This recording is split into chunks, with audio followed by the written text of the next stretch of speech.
My name is Troy Callahan. I was 23 years old when a girl I liked sent me a Snapchat video, and I noticed something in the background that she had no idea was there. What started as me trying to get her attention turned into the worst night of both of our lives. And the thing I still cannot shake is not what happened to Veronica. It is what happened to the man we did not let in. Leave a comment if you check your background before you send a video to someone. Keep listening, because this one ends with an axe in a man's back and nobody in that yard to explain how it got there. The earring snap Veronica and I met at a house party in October.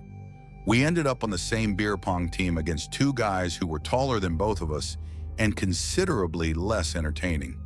We lost by a lot and had a genuinely good time doing it. She gave me her Snapchat at the end of the night, the way people give out numbers casually, as if the outcome was not particularly important to her either way. I sent her a snap the next morning. Nothing impressive. I was making eggs and I put one of those warping filters on my face that stretched my chin down to my chest, and I sent it with no caption. She sent back a video of herself laughing at it. That was how it started. For the first week, we kept it light. Goofy filters, short clips of whatever was happening in the immediate environment, the kind of exchange that builds a comfortable baseline between two people who are still figuring out whether they are interested in each other or just being friendly. I was interested. I was fairly certain she was too. There is a specific quality to the way someone starts using more eye contact in their snaps when they are interested, and Veronica had that quality. About 10 days in, she started sending flirtatious snaps. Nothing dramatic. A snap of her getting ready to go out with a small smile at the end. A short video where she said goodnight with a heart filter over her face. These are small things, but they are meaningful small things, and I was paying close attention to each one. We had exchanged probably 100 snaps by the time I was lying on my couch on a Thursday evening playing Elden Ring. My phone buzzed. A snap from Veronica. I set the controller down and opened it. She was sitting at her kitchen table. She had a pirate filter on the one that added a big gold hoop earring to one ear and an eye patch over one eye. She asked what I thought of the earring. Her tone was playful and she was smiling in that way she had easy and direct. The snap was maybe 8 seconds long. I watched the whole thing. As it ended, I sat up. Something in the background. Not the earring, not Veronica. At the far end of the kitchen in the shadowy area where the light from the overhead fixture did not quite reach, there was something at approximately head height that looked like a face. The snap ended before I could fully process it. I opened my camera and snapped her back immediately. I asked if she had recently hung a creepy portrait in her kitchen. I said it looked like it was mean mugging me in the video. I added an LOL filter to keep the tone light, because I was not certain what I had seen, and I did not want to alarm her over a trick of lighting and shadow. Her reply came in fast. She laughed at my message and shot a short video tour of her kitchen, panning across the counters and along the back wall to show me there was nothing there. Instead of a portrait, the pan revealed a window. And not a painting of a face, but the spot where a face could stand outside and look in from the dark if someone was positioned there in the yard. I felt a shift between those two possibilities register physically. Not a sharp sensation, more like the temperature of the room changing by a degree or two. I sent her another snap, and this time I did not use a filter. I told her I was being serious. I said I thought there might have been a man looking in through her kitchen window. Her reply came back without a filter either. She looked nervous and a little upset. She told me not to mess with her like that. She said it was not okay to try to scare her. The video she sent was from her living room. She was walking while she filmed moving through the room to show me the space. All the curtains were open, which I noticed immediately because curtains open at night mean the person inside is visible from the yard, and the person in the yard is very hard to see from inside. At the edge of the frame as she turned, there was a shadow in the yard. I paused the video the moment I saw it. I took a screenshot of that frame and sent it to her directly with no message attached. She sent back a text chat rather than a video. She said, "Okay, I am freaking out a little. Can you come over?" Oh, wait, to Martini. I had been hoping for that invitation for a while. Not like this, but I set that thought aside and told her I was on my way. Before I could send the message, a new Snap notification came in from her. I opened it. Veronica was in the video, but she was moving fast, walking down her hallway with the camera bouncing as she went. Her voice was unsteady. She said she had seen someone outside. She described them limping between the willow tree at the front of her yard and disappearing around the side of the house. She said she thought there might have been two shadows. Her voice at the end of the clip went quiet in a way that told me the limping detail had just registered as significant to her while she was saying it. I gave her my FaceTime and told her to call me. She called within 60 seconds. The man at the window. Her room was dark when the call connected. I could see the dim shape of her through the light from her phone screen. She was sitting on her bed with her back against the headboard and her knees pulled up in front of her. She was crying, not loudly, the quiet kind that happens when you are trying to control it. She whispered that there was someone outside. She said she could hear them at the window. She said the window was making a sound like someone was testing the frame. I told her to push something heavy in front of the door. I told her to stay away from the windows. I told her to get low and stay on the phone. Then someone started pounding on her front door. Not knocking, pounding. I could hear it through the call, the deep, repeated impact carrying through her house and into the bedroom, hard enough that she said the window frame near her was rattling from it. There was a voice with it, muffled and indistinct. I could not make out words. I could hear the desperation in the pitch of it. The pounding stopped. The silence after it was worse than the sound had been. Then Veronica screamed. She swung the phone and pointed it at the window, and I saw through the screen, small and pixelated and real, the face of a man pressed close to the glass. Looking in, pale face with something dark streaked across his chin and his cheeks, bald head.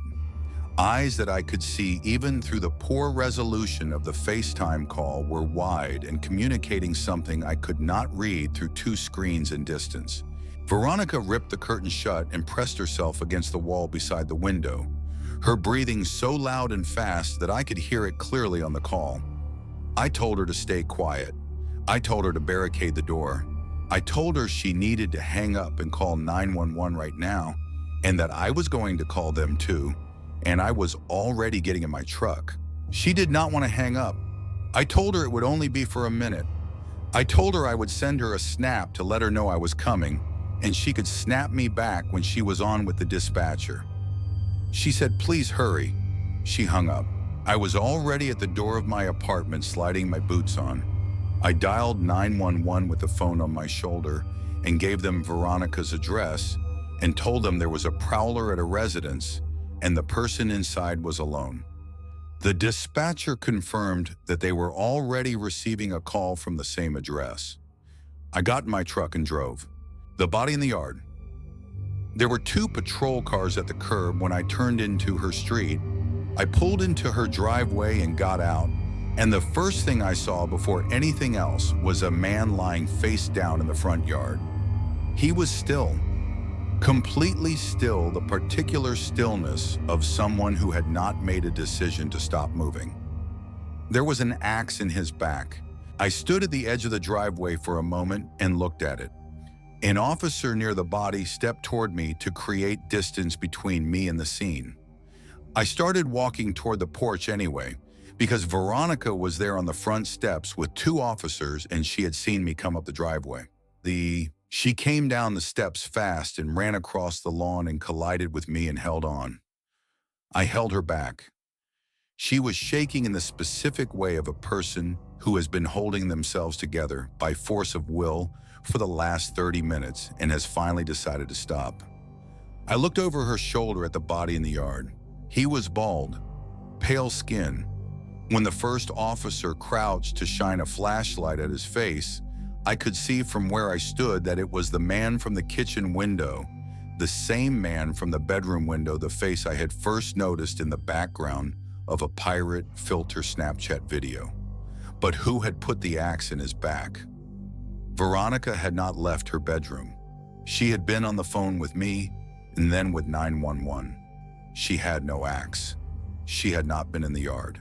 The answer came in the next half hour when more squad cars arrived but stopped 3 houses down instead of continuing to Veronica's address. I walked down the street when the initial chaos at Veronica settled following the flashing lights. An officer stopped me at the edge of a yard where crime scene tape was going up around an open front door. Through the door, I could see the living room. I could see a woman on the floor who was not moving. The story came out in the paper that week and from the officers who took our statements. The couple 3 houses down had moved in recently. They had been home that night when someone broke in. The wife died in the living room. The husband was wounded and fled bleeding, limping across yards and driveways in the dark, trying to find a house with someone in it. His own neighbors were away on vacation.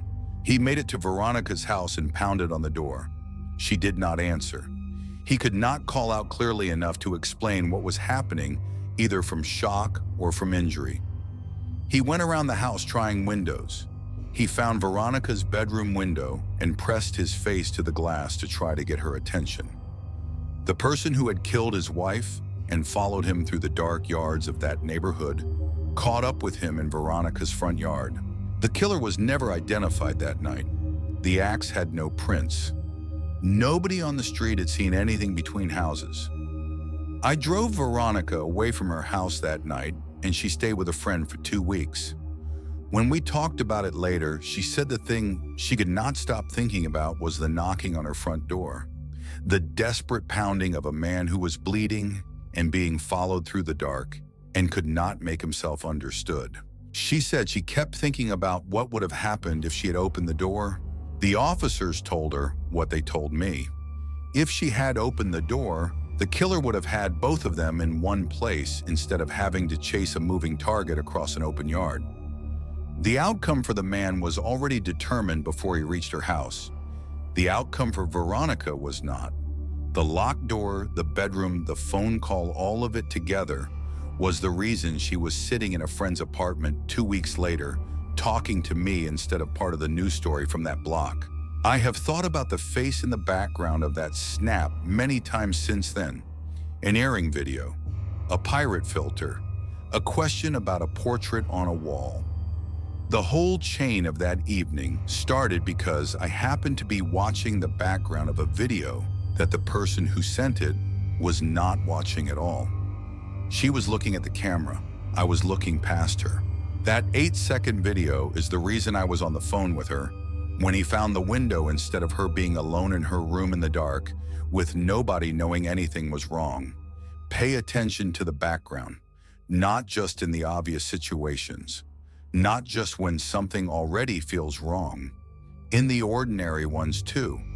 The casual Tuesday evening snap, the quick video from the kitchen, because the background is where the thing you are not supposed to see is standing. Lappy 789. The second story belongs to a woman I will call Alina. She is in her mid-20s. She shared this because she wants people to understand something specific about how quickly a stranger can close the distance between a screen and a physical location. Alina was a college student studying art home for a holiday break, staying in her parents' house in a small village. 2-story house with a backyard enclosed by a tall fence. The kind of neighborhood where nothing much happens and nothing much has ever happened. She was awake around 2 in the morning, watching videos online, when her phone buzzed with a Snapchat notification. She had almost no activity on Snapchat. She used Instagram for social connection and had kept the Snapchat account out of habit without regularly opening it. She had not posted her username anywhere. Her location sharing was off. She did not use the nearby ad feature. There was no logical path for a stranger to find her account. The notification said someone had added her as a friend. Username Lappy789, no profile photo, a Snapchat score of 7, a brand new account used by essentially no one. She added them back out of curiosity, A snap came in almost immediately. She opened it.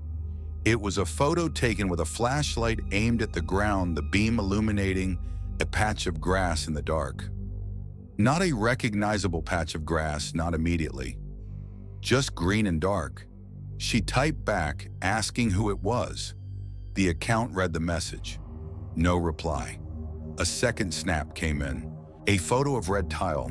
She stared at it, trying to figure out where she had seen red tile recently. A floor somewhere. Something nearby. She typed again, more directly this time. No reply came. The account had read her message. A third snap came in before she could think. A small round object photographed close to the image, slightly blurry. A doorknob. Wooden surround, old hardware, painted metal. She looked at the photo for a moment and then felt the recognition arrive fully and completely. It was the doorknob on their backyard gazebo. The snap had been taken in her backyard. Whoever this was had been standing at the gazebo door when they photographed that knob and sent it to her. She stood up from her desk. The fence around their yard was tall and solid. Getting in required either finding a gap or committing to climbing it. It could not be done quickly or accidentally. Whoever was in that backyard had surveyed the property in daylight to find the entry point and then come back in the dark. She turned off every light in her room. She moved to the window and tilted the blind carefully to look down into the backyard without exposing herself. The night was cloudy and dark. She could not see anything definitive. Shapes of things she knew: the gazebo, the tree at the back corner, the garden furniture near the house wall. A fourth snap came in. She took a screenshot before opening it this time, finally thinking clearly enough to document. She opened the snap. It was a photo of her window, the specific window she had been standing at when she looked out. The blinds she had been peering through were visible, the gap she had been looking through, and the angled light from inside the house where she had not yet turned off one lamp in the corner. He had been looking up at her while she was looking down for him. She ran from her room. Her mother was asleep on the couch downstairs. Her father was in the bedroom. She did not immediately wake either of them. She went to the terrace door on the upper floor and fought with the stiff handle until it opened quietly and stepped outside to look. She scanned the backyard from the terrace. Nothing visible from above. No movement. She was coming back inside when a fifth snap notification appeared. She opened it standing on the terrace. It was a photo of her mother sleeping on the couch, taken from inside the house. Through the window or through the unlocked front door, the main entrance that her mother had passed out near without checking the latch to the door that was sitting open. He was inside. Alina screamed for her father and ran downstairs. Her mother woke on the couch. The front door was open, the night air coming in. Her father came out of the bedroom and Alina showed him the snaps while her mother started hyperventilating beside her. Her father went outside with his weapon and walked the property. He came back in and said he found no one. The police came. They spoke to neighbors and to the family and found no useful leads. Alina barely slept. She checked for new snaps from Lappy 789 every few minutes through the night. Nothing came. In the morning, there was one final message waiting in the chat. It said, "Had a nice time watching you sleep. Can't wait to see you soon. Goodbye." She blocked the account. It had already been deactivated. The username returned nothing when searched. Her boyfriend asked everyone he knew. Her friends confirmed no one had given out her username. The account was gone. In the daylight, she went into the backyard and found footprints in a narrow patch of mud near the fence. Fresh impressions, not hers, not her parents'. Someone had been standing there in the dark in her yard, sending photos to a phone she was holding inside her lit room. Her father said it was probably one of them. Alina knew it was not. The gap nobody sees. I want to close by talking about the thing these two stories share. In the Troy and Veronica story, the danger was visible in the background of a video that was sent to share something completely ordinary. An earring, a filter, a moment of playfulness between two people who liked each other. The danger was in the background the whole time, and the sender had no idea. In Alina's story, the communication went the other direction. The stranger was sending her images of her own surroundings, each one a piece of her world that she had assumed was private. Grass in her backyard, the tile by the gazebo, a doorknob she recognized before she consciously knew why, her own window, her mother's sleeping face. Both of these situations used the same mechanism. The camera on a phone aimed at a space and the image transmitted to a screen somewhere else. In Troy and Veronica's case, that mechanism accidentally captured something real. In Alina's case, that mechanism was being used deliberately to show a person the territory the sender had already entered. The specific horror of Alina's story is the sequence: grass, tile, doorknob, window, mother. Each snap was a step closer. Each one told her how much of the distance between outside and inside had already been covered. By the time the snap of her mother arrived, the distance was 0. He was already where her mother was. She got lucky. Her parents were home. Her father moved quickly. The door was open, but the house was not empty. Any one of those variables shifted, and the story ends differently. The snap of her window while she was looking out of it is the detail I come back to most. She was looking for him in the yard. He was already close enough to see her looking, and instead of staying hidden, he sent her the proof. He wanted her to know he could see her while she could not see him. That is not the behavior of someone who wanted to stay undetected. That is the behavior of someone who wanted her to understand the specific nature of her situation. I do not know what he intended. Alina does not know. The footprints in the mud are gone. The account is gone. Nobody was ever identified. Check your background before you send a video. Check the windows behind you. Check whether the curtains are open and what is visible outside them at night. And if you get a snap from an account you do not recognize, particularly a new account with a very low score, do not add it back without thinking. Because sometimes a stranger adding you already knows where you live. And the snap they send is not a question, it is a proof of concept.